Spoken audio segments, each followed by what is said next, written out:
അപ്പോൾ ഇന്നത്തെ ക്ലാസ്സിൽ എടുക്കാൻ പോകുന്നത് ഫ്രീക്വൻസി ആഡ്വേർബ്സ്. ഫ്രീക്വൻസി ആഡ്വേർബ്സ് എന്ന് പറഞ്ഞാൽ എന്താണ്? ഒരു ആക്ഷൻ ഒക്കർ ചെയ്യുന്ന ഒരു സംഭവത്തിനെയാണ് ഫ്രീക്വൻസി ആഡ്വേർബ്സ് എന്ന് പറയാം. പക്ഷേ ഇവിടെ ഒരു കേസ് എന്ന് പറയുന്നത്, നമ്മൾ സാധാരണ ഒരു ആഡ്വേർബ് എങ്ങനെ യൂസ് ചെയ്യുക? ഇപ്പം വെർബ് കഴിഞ്ഞിട്ടാണ് ആഡ്വേർബ് യൂസ് ചെയ്യുക. അതായത് ഇപ്പോൾ എക്സാമ്പിൾ പറയുകയാണെങ്കിൽ ഹി റൺസ് ക്വിക്ക്ലി. അപ്പോൾ ആ റൺ എന്ന് പറയുന്നത് അവിടെ വെർബാണ്. അവിടെ ആഡ്വർബ് എന്ന് പറയുമ്പോൾ ക്വിക്ക്ലി, അങ്ങനെ വെർബിനെ വിശേഷിപ്പിക്കുകയാണ് അല്ലേ? പക്ഷേ ഇവിടെ എങ്ങനെയാണ് വരുന്നതെന്ന് വെച്ചാൽ ഒരു വെർബിൻ്റെ മുന്നെയാണ് ആഡ്വർബ് വരുന്നത്. അതാണ് ഫ്രീക്വൻസി ആഡ്വർബും ശരിക്കുള്ള വെർബും ആഡ്വർബും തമ്മിലുള്ള വ്യത്യാസം എന്ന് പറയുന്നത്. അപ്പോൾ നമുക്ക് ഒന്ന് നോക്കാം.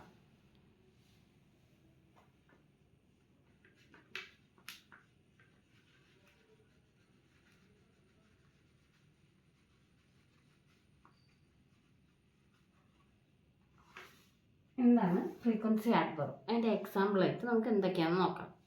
ഇപ്പം സംടൈംസ് അത് കഴിഞ്ഞാൽ സംടൈംസ് ഉണ്ട്, യൂഷ്വലി ഉണ്ട്, ഓഫൺ ഉണ്ട്, പിന്നെ റെയർലി ഉണ്ട്, നെവർ ഉണ്ട്. ഇതൊക്കെയാണ് ഫ്രീക്വൻസി ആഡ്വർബിൽ വെർബിൻ്റെ തൊട്ട് മുന്നേ യൂസ് ചെയ്യുന്ന ആഡ്വേർബ്സ് എന്ന് പറയുന്നത്. വെർബിൻ്റെ തൊട്ട് മുന്നേ, വെർബ് പറയുന്നതിൻ്റെ തൊട്ട് മുന്നേ യൂസ് ചെയ്യുന്ന ആഡ്വേർബ്സ്. ഫോർ എക്സാമ്പിൾ ഞാൻ പറഞ്ഞുതരാം. അവൾ എപ്പോഴും അവളുടെ ഫോൺ കൊണ്ട് നടക്കുന്നു. അതെങ്ങനെയാണ് നമ്മൾ ഇംഗ്ലീഷിലേക്ക് ആക്കുക? അതായത് ഇപ്പോൾ ഈ കേസ് പറഞ്ഞ സംടൈംസോ യൂഷ്വലിയോ ഓഫണോ റെയർലിയോ നെവർ വെച്ചിട്ട് എങ്ങനെയാണ് പറയാം? അവൾ എന്ന് പറയുമ്പോൾ ഷീ, എപ്പോഴും എന്നാണ് പറഞ്ഞത്. എപ്പോഴും ഒന്ന് പറയുമ്പോൾ ഓൾവേസ് എന്ന് വരും. ഓൾവേസ്. ക്യാരീസ്, കൊണ്ട് നടക്കില്ലേ? അപ്പോൾ ക്യാരീസ് നമ്മുടെ എന്താണ്? വെർബാണ്. അപ്പോൾ അതിൻ്റെ കണ്ടോ തൊട്ട് മുന്നേ ആണ് ഈ ഫ്രീക്വൻസി ആഡ്വേർബ്സ് യൂസ് ചെയ്യുന്നത്. അപ്പോൾ അവിടെ ഫ്രീക്വൻസി ആഡ്വേർബ് എന്താണ്? ഓൾവേസ് ആണ്. Always. She always carries a phone. മനസ്സിലായോ? നമുക്കിനി കുറച്ചും കൂടെ എക്സാമ്പിൾസ് നോക്കാം.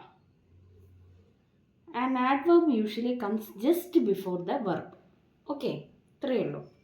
അപ്പോൾ നമുക്ക് എക്സാമ്പിൾ നോക്കാം. കുറച്ച് ക്വസ്റ്റ്യൻസ് ചെയ്യാം, എന്നിട്ട് കുറച്ച് എക്സാമ്പിൾസ് നോക്കാം. ഞാൻ ഒരു ക്വസ്റ്റ്യൻ ചോദിക്കാം. Which word is an adverb of frequency? അത് ഇവിടെ ഓപ്ഷൻസ് കൊടുത്ത് യൂഷ്വലി ഉണ്ട്, ക്വിക്ക്ലി ഉണ്ട്. ഞാൻ നേരത്തെ പറഞ്ഞു ഹി റൺസ് ക്വിക്ക്ലി എന്ന് പറയുന്നത് ശരിക്കും നമ്മൾ ആദ്യം പഠിക്കുന്ന വെർബ് ആഡ്വർബാണ്. അപ്പോൾ ഈ കേസിൽ ഇവിടെ എന്താ വരിക? ഫ്രീക്വൻസി ആഡ്വർബ് എന്ന് പറയുമ്പോൾ യൂഷ്വലിയാണ് വരിക. യൂഷ്വലിയാണ് ഇവിടുത്തെ കറക്റ്റ് ആൻസർ. അടുത്ത question. Which adverb means 100% of time? Sometimes ഉണ്ട് ഓപ്ഷനായിട്ട്, ഓൾവേസ് ഉണ്ട്. ഓൾവേസ് ആണ് ഇവിടെ ആൻസർ ആയിട്ട് വരിക. Where does the adverb of frequency come? Before the main verb, after the object. അപ്പോൾ എന്താണ് വരേണ്ടത്? Before the main verb. Which sentence has correct adverb position? She eats usually breakfast. She usually eats breakfast. അപ്പോൾ ഇത് കറക്റ്റായിട്ട് ഏതാണ് നിങ്ങൾക്ക് തോന്നുന്നത്? She, അതായത് ഈറ്റ്സ് എന്ന് പറയുമ്പോൾ അവിടെ വെർബാണ്. അപ്പോൾ അതിൻ്റെ തൊട്ട് ബാക്കിൽ വരണ്ടേ? തൊട്ട് കഴിഞ്ഞിട്ടല്ല, തൊട്ട് മുൻപ്. അതായത് അപ്പോൾ she usually eats breakfast. Usually ആണ് ഇവിടെ ഫ്രീക്വൻസി ആഡ്വർബായിട്ട് വരുന്നത്. ഓക്കെ, പിന്നെ നമുക്ക് കുറച്ച് ക്വസ്റ്റ്യൻസ് ട്രാൻസ്ലേറ്റ് ചെയ്യാം. മലയാളത്തിൽ നിന്ന് ഇംഗ്ലീഷിലേക്ക് ട്രാൻസ്ലേറ്റ് ചെയ്യാം. അവൾ എപ്പോഴും അവളുടെ ഫോൺ കൊണ്ടുപോകുന്നു. നേരത്തെ പറഞ്ഞ case. She always carries a phone. ക്യാരീൻ്റെ മുന്നേ ഓൾവേസ് വന്നു, ഫ്രീക്വൻസി ആഡ്വർബ് വന്നു. അടുത്ത ക്വസ്റ്റ്യൻ. അവർ സാധാരണയായി രാത്രി TV കാണാറുണ്ട്. They usually watch TV at night. ആ വാച്ച് എന്ന് പറയുന്നത് വെർബാണ്. അതിൻ്റെ തൊട്ട് മുന്നേ യൂഷ്വലി എന്ന് പറഞ്ഞാൽ ഫ്രീക്വൻസി ആഡ്വർബ് വന്നു. സ്റ്റുഡൻസ് പലപ്പോഴും ക്വസ്റ്റ്യൻസ് ചോദിക്കുന്നു. The students often ask questions. Ask എന്ന് പറയുന്ന വെർബാണ്. അതിൻ്റെ തൊട്ട് മുന്നേ ഫ്രീക്വൻസി ആഡ്വർബ് വന്നു, ഓഫൺ. എൻ്റെ സഹോദരൻ ഒരിക്കലും നുണ പറയാറില്ല. ഒരിക്കലും എന്ന് പറയുമ്പോൾ നെവർ എന്നാണ് വരിക. My brother never tells lies. Tells എന്ന് പറയുമ്പോൾ വെർബാണ്. നെവർ എന്ന് പറയുന്നത് ഫ്രീക്വൻസി ആഡ്വർബാണ്. ഞാൻ അപൂർവമായി പുതിയ ക്ലോത്ത്സ് വാങ്ങുന്നു. I rarely buy new clothes. Buy എന്ന് പറയുമ്പോൾ വെർബാണ്. ഫ്രീക്വൻസി ആഡ്വർബ് എന്താ? റെയർലി. ട്രെയിൻ ചിലപ്പോൾ ലേറ്റ് ആകാറുണ്ട്. The train sometimes runs late. Run എന്ന് പറയുമ്പോൾ അവിടെ വെർബാണ്.